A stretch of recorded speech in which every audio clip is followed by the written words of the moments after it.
Yeah, I mean, to finish off, I'd like to finish with a quote from your book, if that's okay, because I thought it was quite touching. So you wrote, I feel obligated to write this book, partly because it is about an injustice. Like many of you, I have observed too much intolerance, greed, self gratification, disrespect, violence, and hatred. You are my brothers and sisters. This is my life, and I'm going to try to do what I can to reveal the truth and help bring about more understanding and mutual respect, so that we can continue to evolve together to a higher plane of existence. Only then will we be ready to fully accept the reality of a universe that is teeming with precious life, as if our planet. So, Robert, you're a courageous guy and you've put a lot on the line by coming out publicly. And thank you for everything that you do regarding the topic. Thank you so much, Nathan. Thank you for reading that quote. It is heartfelt. Another quote I remember from Cosmos, written by Carl Sagan. How would we answer an extraterrestrial civilization the value of having 10,000 nuclear weapons at the ready? Who would answer for planet Earth? You know, so we have not only we have a moral obligation, really, to answer that question. If we were ever asked that by an extraterrestrial civilization, uh, we are not handling this planet very well right now, Mm. and this is our planet. We are all brothers and sisters living this life, and also we have an obligation to protect the planet. So how are we meeting that obligation? So this is more than just the question of UFOs being extraterrestrial. It's a question of us, uh, where we're really the problem right now. How are we going to resolve our issues, Mm. including this one?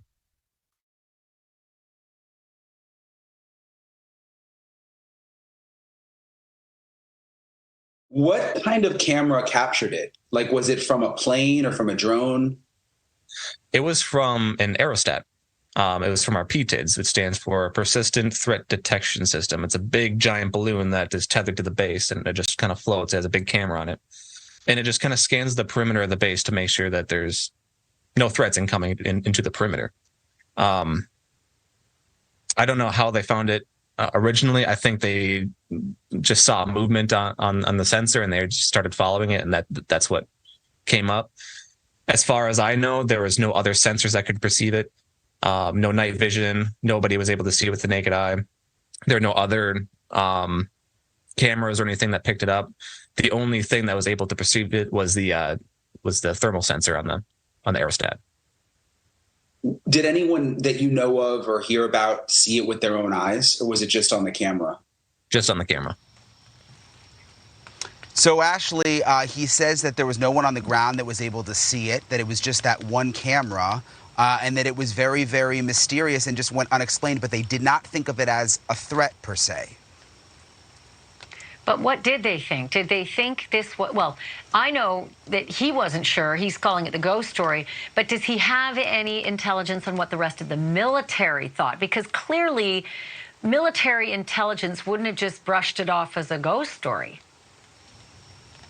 No, yeah, exactly. And surely there were higher ups that were investigating. He's not aware of it. He says in the control center where he was, you weren't allowed to bring your phone in. It was a secret location. It's where they monitored the drones and monitored the cameras. So he wasn't able to, no one was able to like get a picture of it with their phone. It was all really clamped down. It was people who worked in that center that were able to see the video. But he did elaborate a little bit on what he thought maybe it was. Listen to a little bit of that. Was the object in the video ever perceived as a threat? Not entirely. It was just an unknown. As far as I know, when they started seeing it on the camera, they were watching it to make sure that it wasn't a threat. And I believe some of the Marines were tasked to try to find it on night vision, and they were looking for it with their other sensors and everything else that we had. And they couldn't find it. So they kept an eye out, but it wasn't like we were scrambling to our defensive positions or anything like that. It was just a big unknown.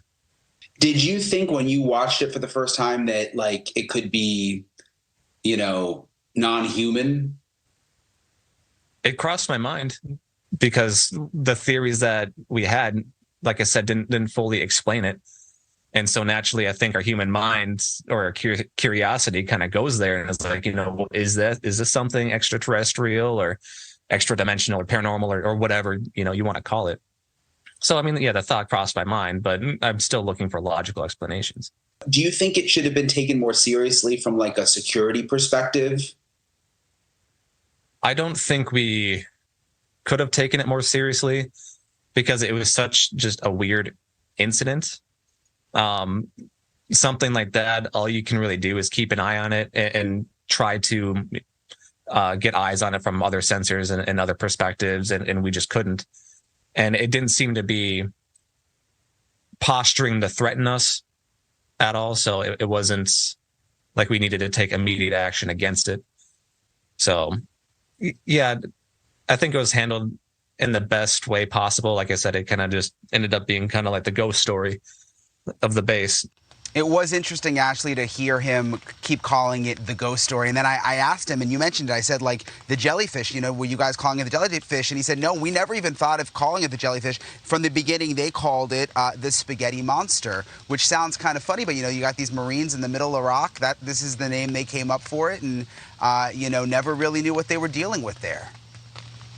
I'm astounded they didn't try to shoot it down. I'm astounded, like you asked him about the security concern. Why wasn't there a muster? Like, why didn't they scramble into that defensive position? Especially if it might have been foreign intelligence. I'm interested in that. Why is he speaking out now, Brian? Well, he's speaking out because he says he's always known that he saw this video. Obviously, he's talked to his friends about it, and he was totally shocked when he saw the video on TV a couple of days ago. He could not believe, he said it was classified. He cannot believe that this got out. And he just wanted to acknowledge, he's like, look, I've been telling this story for years. Everyone kind of looked at me a little like I was a little crazy. And he's like, he wanted to acknowledge this is the video that I've been talking about.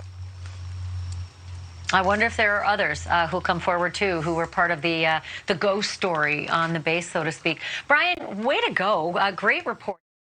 Fotone gamma di altissima energia, il più brillante e il più energetico che sia mai stato visto e rimescora le carte della fisica standard. L'energia tipica di un fotone emessa dal Sole, quindi da luce visibile, è di 1 eletronvolt. Qui siamo invece a un'energia 18.000 miliardi di volte più grande rispetto all'energia tipica di un fotone solare. Il fotone è stato emesso da una galassia a oltre 2 miliardi di anni luce da noi.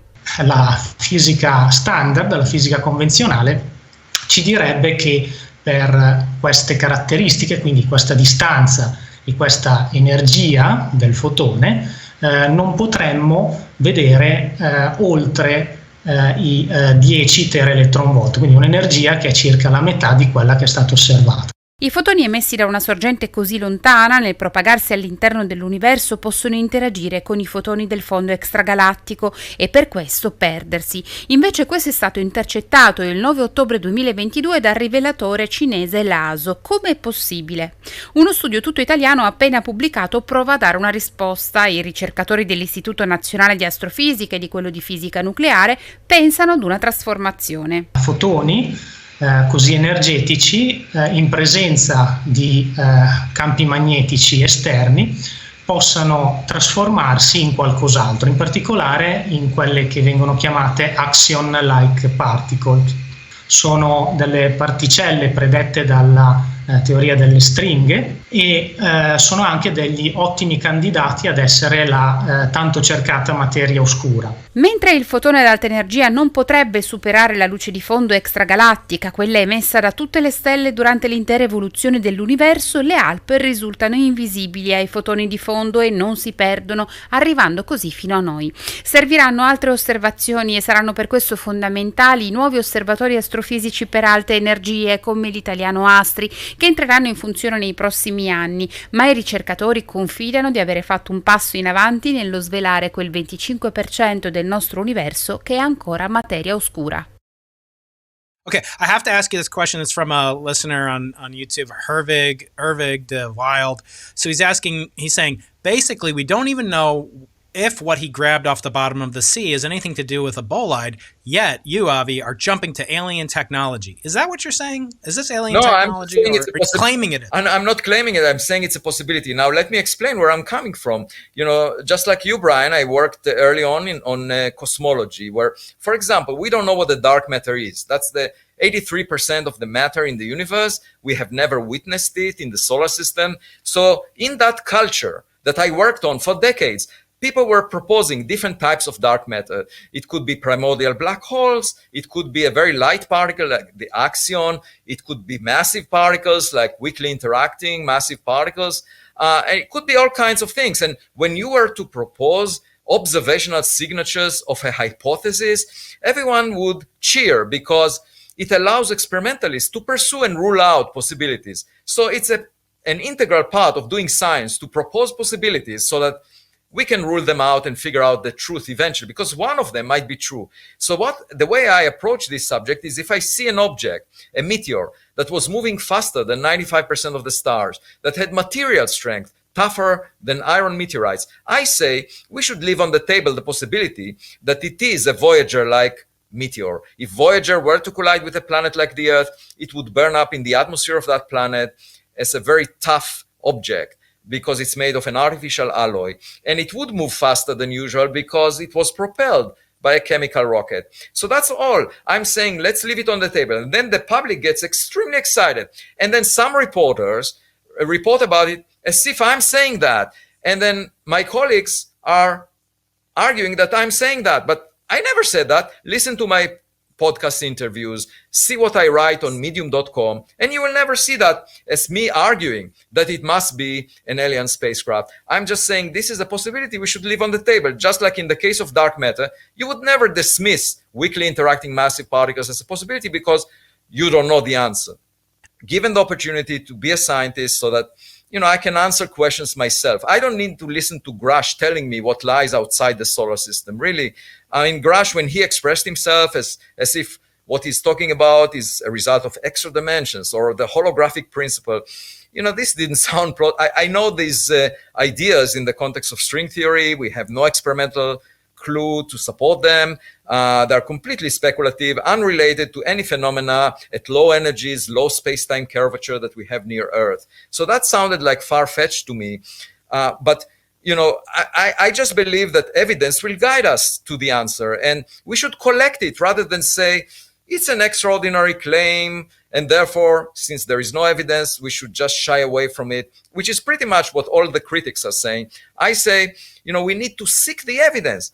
So extraordinary evidence requires extraordinary effort. It's a lot of hard work, and that should be celebrated. The hard work of science, where we don't know the answer in advance, we don't have an opinion, we just work on collecting the evidence. So what I feel is that instead of that being celebrated within academia, the hard work, I see people like Dash ridiculing it, pushing back. However, within government, people are supportive, I always receive positive feedback. Within the public, people are extremely supportive. So once again, we come back to where we started. Something is wrong in academia. Yeah, indeed.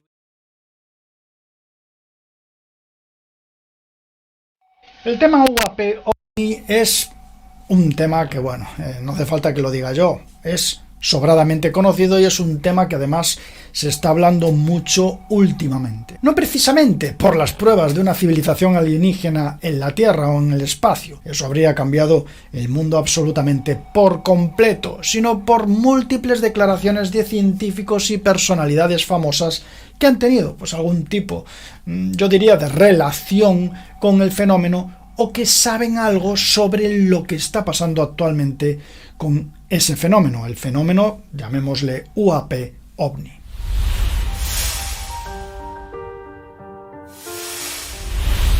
Fijaos, a finales de 2023 y principios de 2024, como ya comenté en un programa anterior en mi canal de live, hubo una multitud de declaraciones de todo tipo, declaraciones del fenómeno UAP, pero tenemos muchísimas.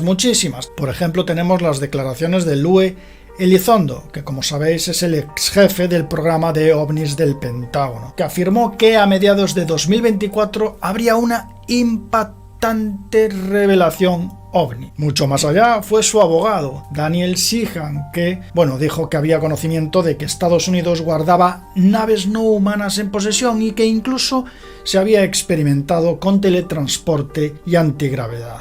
Además, añadió que se consiguió contactar con una entidad no humana. Claro, estas son declaraciones demasiado extraordinarias que necesitan pruebas extraordinarias, y no las hay, desde luego no las hay. En el Congreso de los Estados Unidos, por su parte, también se están debatiendo estos temas. Por ejemplo, el congresista republicano de Tennessee, famoso, conocido, ya hemos hablado de él, Tim Burchett, dijo que los extraterrestres son 100% reales y que su propuesta en un proyecto de ley anual de política de defensa para hacer esto público fue detenida por completo. Por su parte, Carl Neal, un coronel retirado, fue invitado a una conferencia en la Universidad de Stanford para presentar un misterioso plan de campaña destinado a lograr una mayor transparencia. Y fijaos, porque en esta conferencia dijo que los proyectos secretos de ovnis deberían hacerse públicos antes de octubre de 2030, principalmente para vencer a los rivales de Estados Unidos y adelantarse a una filtración catastrófica que generaría un caos social. ¿Cómo te quedas? Y es curioso, en la conferencia se mostraron unas diapositivas, que son estas que os estoy mostrando, que dejan ver que actualmente el objetivo en curso es demostrar la existencia.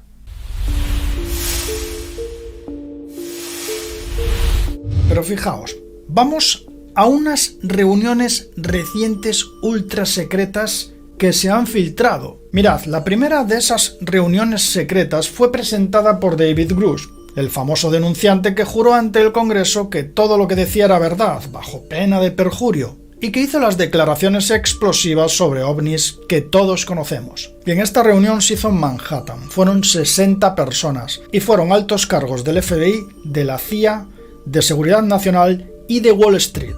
Todo esto indicado por el diario británico Daily Mail.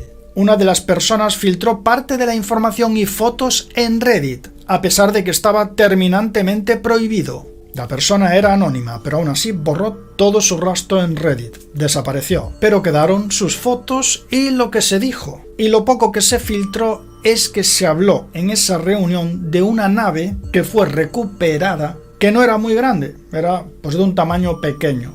Pero cuando entraron, esa nave amplió el espacio. Poco más se filtró. Lo que sí sabemos es que el inspector general de la Comunidad de Inteligencia de Estados Unidos, Thomas Monheim, informará al Comité de Supervisión de la Cámara de Representantes sobre ovnis en una reunión ultra secreta. Se espera que la sesión informativa clasificada incluya detalles sobre un presunto programa ilegal de recuperación de accidentes de ovnis. Y esta sí que es una reunión de alto secreto de la que no sabemos mucho más. Curioso, porque en medio de todo este tema de recuperación de ovnis están saliendo muchas historias. A mí la que más me llamó la atención es la recuperación en un desierto de un ovni con forma de huevo en los años 80. Esto fue contado recientemente al Pentágono por Eric Taber, contratista aeroespacial de defensa. Al parecer, según lo que contaron, es que encontraron en el desierto una nave pequeña en forma de huevo y por mucho que trataron de cortar una muestra, de analizarla, no pudieron, así que tuvieron que llevarla a otras instalaciones para que pudieran analizarla bien. Y se supone que esas instalaciones, eran el Área 51.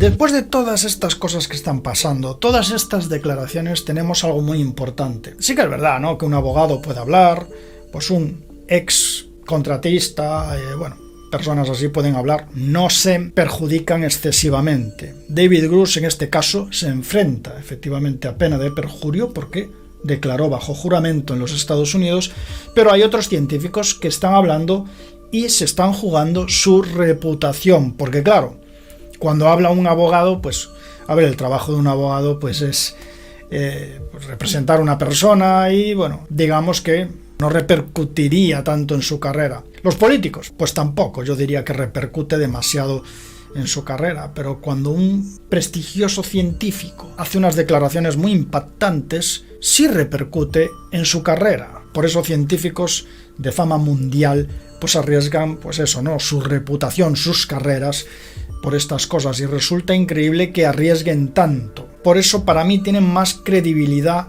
que por ejemplo un político, un abogado o cualquier otra persona. En este caso quería hablaros en primer lugar del Dr. Gary Nolan. Gary Nolan es uno de los científicos de mente abierta que más están tratando de comprender el fenómeno ovni junto, por ejemplo, con otros científicos como Avi Loeb. Nolan en este caso es profesor de inmunología y fue nominado a un premio Nobel. Que bueno, tiene una carrera abultada, no hace falta que lo explique yo, y una infinidad de artículos de investigación, lo podéis mirar en internet. Nolan fue entrevistado en una entrevista muy interesante por Ross Coulthard. El entrevistador le pregunta a Nolan lo que sabe de los UAP, y su respuesta, la verdad que es un bombazo. Nolan dijo: sea lo que sea eso, parece estar tan avanzado para nosotros que impide entenderlo. Así que no pienses que es humano. Aparte de la entrevista, pues habla de materiales que se han recuperado que están tratando de analizar. No solo él, sino un equipo de científicos que están tratando de analizar pues materiales que fueron recuperados de sitios donde hubo avistamientos ovni o lugares donde se posó un ovni. Y Nolan deja claro en la entrevista que son materiales diferentes a todo lo que se ha visto anteriormente en el mundo, que tienen una composición isotópica que va mucho más allá de lo normal. De hecho, han tenido que crear una máquina nueva para distinguir los isótopos, porque eran muy diferentes, algo que fue plasmado en este estudio científico que os estoy mostrando en pantalla. Claro, puede surgir la pregunta si algún ser humano pues está experimentando con este tipo de materiales. Puede ser, pues, alguien del Pentágono, inteligencia, alguien de defensa, alguien muy avanzado, China, cualquier país puede estar experimentando con este tipo de materiales. Entonces, pues bueno, yo me hago la pregunta de si podemos ser nosotros y de por qué Nolan está tan seguro, porque ha dicho que está 100% seguro que no son humanos, cuando nosotros también podríamos pues estar experimentando con este tipo de materiales. El caso es que, bueno, dejando a un lado Nolan, que bueno, tiene una entrevista, ya os digo, bastante interesante, os la recomiendo. También tenemos otro científico que la verdad es muy conocido. Es Kevin Knuth, que es un físico teórico y profesor asociado en el Departamento de Física de la Universidad de Albany, en el estado de Nueva York.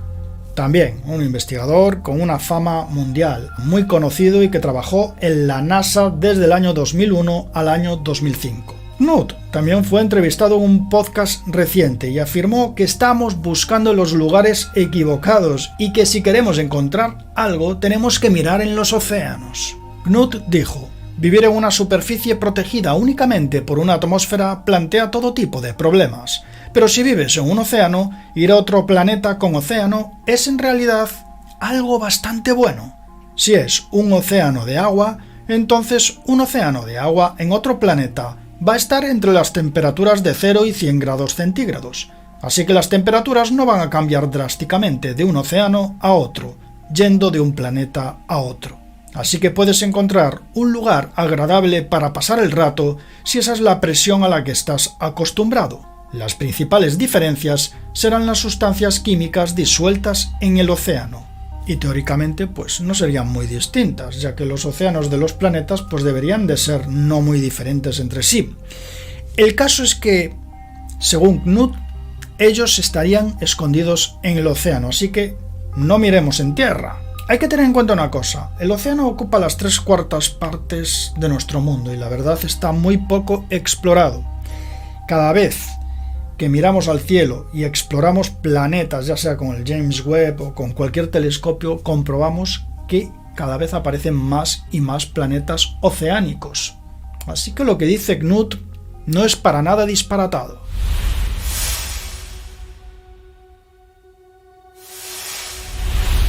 La verdad es que vivimos en un momento espectacular en el que yo creo que se irán dando más y más revelaciones poco a poco. Hay que decir que por lo de pronto pues tenemos muy poca evidencia fuera de avistamientos, trozos extraños de material que se están tratando de analizar y alguna cosilla más. Pero esto es mucho más de lo que teníamos hace 10 años, también hay que decirlo. También quería dejaros una cosa clara. Yo con estos temas soy de entrada bastante escéptico, aunque soy de mente abierta, y la verdad es que yo lo que sí pienso es una cosa. Tantas cosas que están saliendo, pero tantas, todos los días, algo tiene que ser verdad, ¿no? Porque si tuviéramos una o dos cosas, pero es que lo que está saliendo ahora es absolutamente brutal. Why do you think it is that aliens look somewhat like us? At least from the reports. And again, right. And again, we're taking some of these reports to be serious because just like we're taking some of the reports of the crap to be serious, it seems like it's not that wild. They're not octopus. They're people with 2 eyes, 4 limbs. So that's a good question. I don't have a good answer for that. I would imagine that if that's really the case, then I imagine that it could very well be a situation of convergent evolution. Right. And we don't really understand yet how, different environmental factors affect evolution, but, we can look at Earth's history and get some ideas. So, fish shapes, right? The fish shape works great in water, right? Nice and streamlined if you're shaped like a fish. And there have been other things with fish shapes, right? The same shapes. You've had, you have fish that are fish shaped. You have reptiles that are fish shaped, the ichthyosaurs, right? And you have, mammals that are fish shaped, whales and dolphins. So that same shape evolved multiple times because it's an efficient shape. So having 2 free hands is very useful to building spaceships. So maybe if you look like an octopus and you're very brilliant, you don't, or if you're a dolphin, dolphins don't have thumbs. Go back to an Onion article where you said dolphins don't have thumbs, so they're not going to build spaceships. It doesn't matter how smart they are. Professor, people are very quick to discount every sighting of a UFO as explainable. This is a balloon. This is a plane. This is fake. Now, military pilots saying that they see things starts to complicate it because we don't want to be so quick to dismiss military pilots when we're trusting them with such expertise and valuing them the way we do that they're just crazy and they can't see anything in the sky. And now we have people coming forward who says they have knowledge of government programs that absolutely exist to study these things. And then there are leaks where people say there's really nothing there. This is a joke. And that's why the congressional leaders stay away from it. But then they classify the shit out of everything in these programs. What do you believe is the reality of whether or not UAPs or UFOs exist and what they likely are and what we likely know at the highest levels? So a couple of years ago, I was in the green room of the Washington National Cathedral with Avril Haines in a forum that included Jeff Bezos, Bill Nelson.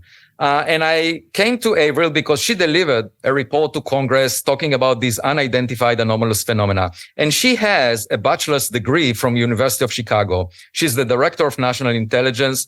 I went to her and said that, Avril, you submitted this report. What's your gut feeling? And what do you think these objects are? And she said, I don't know. And I believe her. I think the government is not a scientific organization. They may have evidence because they are monitoring the sky all the time for national security purposes. Astronomers like myself, we have observatories that look at a small portion of the sky. And if anything flies overhead, we ignore it. So I would believe the government may have some very intriguing information. Last Friday, just a few days ago, I had a long conversation, more than an hour, with David Grush, who provided a testimony under oath to the U.S. House of Representatives in summer 2023. And I spoke with him about how scientists could get engaged with the kind of evidence. He basically clarified to me that there are no high-profile scientists engaged right now. And I would love to know more about what the government has. And, I'm willing to go through any hoops that require access to those materials, to that evidence. But we know they can't have nothing because they have programs, Avi, where they work between the detection and the retrieval, where they use special operators and others. So if they have the system set up for a process, that's because they use the process. And if they're going out and retrieving things, then they must have things that they have decided, oh, this comes from this government organization, this comes from this contractor, this comes from another country, this is stuff that we don't know and we have to reverse engineer. They have to have these things. Yeah, but anything that comes from outside the solar system should not be classified and hidden from view of scientists, because it's like hiding information about the universe. You know, the fact that the universe expands, that it has a certain age, this is information that it should be shared by all humans, the composition of the universe. So if we have a partner outside the solar system, it's not the role of government to keep the information away from us. And as a scientist, I'm happy to help them figure it out. The government has a day job, which is national security. That's not their day job. That's my day job. I'll be happy to help them with anything that was not produced by an adversarial country and that came from outside of this earth. So that's my basic point. And, I realized the sky is not classified. The oceans are not classified. So I decided, to go ahead and collect evidence myself. But this could save me decades. Life is short. I can work on it, all my life. But if the government already has that data, I'm here to serve and help them figure it out and, understand what it means. All right. Jill next. So, Avi, I get a little bit pissed off when you throw the entire scientific culture under the bus, because some of us have been thinking about and building instruments to find anomalies for a very long time. And I think that when we say that if we ever are going to announce such a detection, that we require extraordinary evidence, we're doing that as a way of differentiating ourselves from the pseudoscience that is so much a part of popular culture, with UFOs and all kinds of claims of things that people have detected. So I wouldn't be so hard on the whole culture, Avi. Well, let me explain. To your first point, I'm talking about a factor of 1,000 in funding. I'm not talking about a factor of 2 over a decade increase in funding. I'm saying there is a discrepancy by a factor of 1,000 in what needs to be the case relative to what is the case of the community that you are talking about. A factor of 1,000 is a big factor in funding. And moreover, it's even a bigger factor in bullying, because anyone that makes a suggestion in the direction of technological signature is being bullied and ridiculed. I don't. Wait a second. Let me finish. Now, my second point,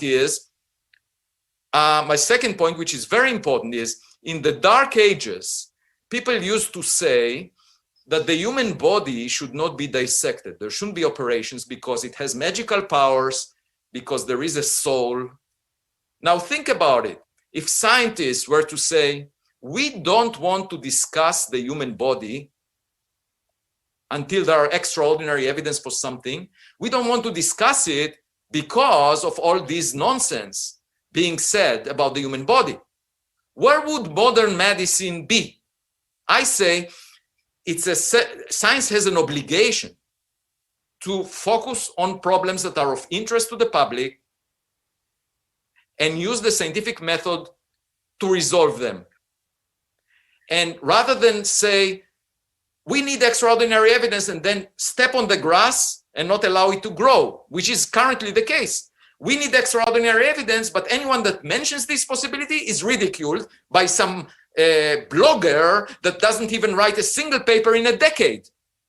That makes no sense whatsoever. This blogger should first practice science Well, some of us do. No, let me finish. How dare people make statements about scientists that explore these possibilities within the scientific method?